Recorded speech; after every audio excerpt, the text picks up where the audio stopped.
Now let's talk about your survival strikes you're going to use from a ground position. Again, we're using the same strikes we learned, your palms, your eye pokes, your face rakes, your hammer fist. We're using all those. But in a scramble situation where you're going, you don't have enough time to kind of wind up and hit him. So you want to make sure that you're using the vital areas of his body to strike. So the first thing we're going to talk about is we're hitting the eyes. So we have the E, okay? We're going with the nose. We have the N.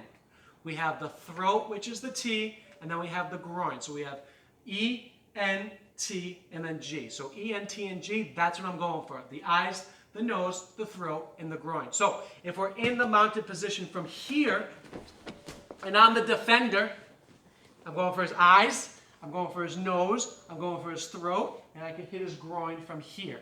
If he's the defender, right, he can go for my groin, bang, right there. So see how I come down now? He can go for my nose, my eyes, my throat. So it works both ways. You need to understand that. I will also give you a tip. If you're fighting for your life and somebody puts their arm there and you just can't get out, you bite them. You will just bite them, okay? Because you're trying to get home safe. I understand you might not want to do that, but if your life is at risk, it's worth a shot. All right? Now let's talk about our side-mounted position. So if I'm side-mounted from here, okay, the same thing. Eyes, nose, here's my throat. I can use my forearm, or I can strike the groin or strike the groin. From Mr. Joe's advantage, he can go from my eyes, from here. That's why I want to try to tuck my head, right? But he's too good. He pulls it up. He's got my nose, my throat, and then he has my groin. So if I keep it too spacious in there, he can come and strike me. So I want to make sure I'm really tight. If we're coming from the guard position, this is why this is important to pull him in. So I'm in the guard from here. I pull him in towards me. Now, big dude, here we are. I'm holding him in. Now look at, here's his eyes, his nose, his throat. Watch what I'm going to do with this snake. I'll pull him in and push up. Okay? And then I can't really hit the groin from here, but if he moved, it could be an option. Say he moved up like that. There's my groin punch. Now, for him, I'm trying to hold him down, but he breaks free. Now, look at this. So he has my groin. If he wants to hit my groin from there, he has the eyes, he has the nose, he has the throat. So you can see how it works both ways. Now, let's go over the half guard will be similar. So let's just go that really quick. I got my half guard from here. So now I want to hold him in.